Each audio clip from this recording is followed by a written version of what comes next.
these issues like ways we haven't seen before. You may hear a lot about what happened with young people in the 60s. It's very similar to what's going on today, but it's much broader today. Because young people are deciding they want to take control of their lives and what's happening to them, and I really support that.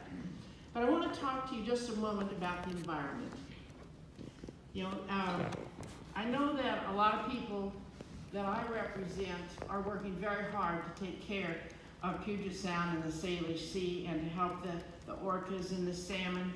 And there's some dams we're looking at trying to get rid of because they're preventing the salmon from migrating and properly reproducing. We're trying to stop having new nuclear plants. We need to think about that because you don't want to have a state, which you have now, where we have the most polluted place in the entire world over at Hanford. We're trying to clean that up for you, but we need more support. There are other things. People are out there planting trees. We hear a lot about climate change. You can do things for climate change. Go out and plant a tree. Every tree we plant is a carbon suck. It just takes the carbon out of the air. I try to plant a tree a year. Sometimes I don't make it. But I think it's really important to try.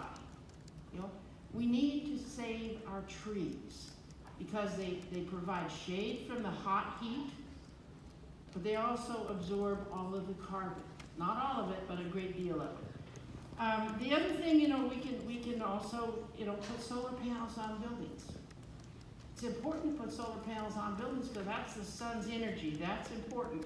There's another thing you can do. We started talking about this about 4 years ago in this very room about one thing that we can do about car washes. A lot of student groups have car washes to raise money. And we essentially were letting the dirty water go down in the storm drains. Storm drains drain straight into Puget Sound. So we figured out a way so we don't have to wash cars where the water drains into the storm drains. You'll see these storm drains. Some of them have salmon swim in this water. This water drains straight into the sound. That's something we can do in our own lives. I think it's really very important. The other thing you can do on the environment is join like the Sierra Club. You get a lot of information out of the Sierra Club and other organizations, environmental organizations. I think it's really important to figure out how can you join with others to be able to effect the policies that you want to see happen. Not everybody can serve in the legislature, and I'll talk about that in a second. But there are many, many things you can do to help support public policy.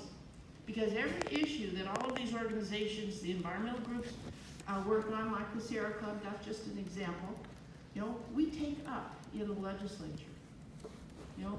So a lot of times, and one of the reasons I get to be so active and be a champion on all of these issues is that my district is one of the most progressive districts in the entire state. I live about a mile from here, by the way. You're in my district. And this district is a wonderful district because the people care about what we do with our public policy, what we do with our environment, all the things that we could do and should do. So it allows me to take on some issues that are really not on the top of the agenda in Olympia.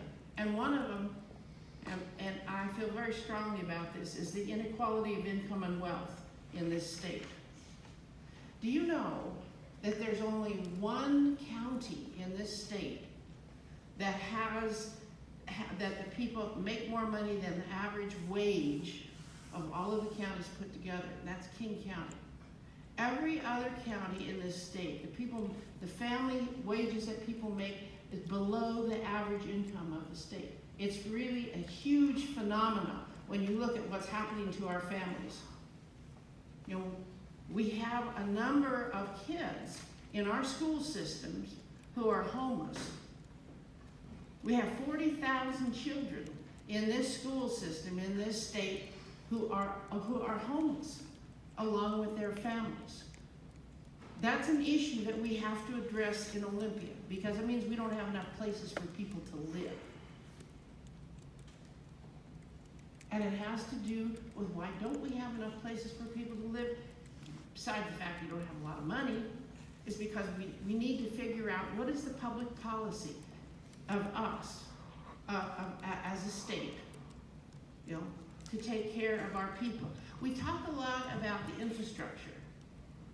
And infrastructure, everybody needs water, everybody needs electricity. You know, you need a house, you need food, clothing, shelter. But you need roads, but you also need broadband. The economy runs on the internet. And if you don't have access to the internet, you don't have a place in the economy. Over here in this wonderful school district, which I love this school district because we try to provide computers. You all have a computer. There are districts in the state that don't have that. So this is the kind of work we do in Olympia. It's the kind of work I love to do. And I look forward to having every single one of you vote for me.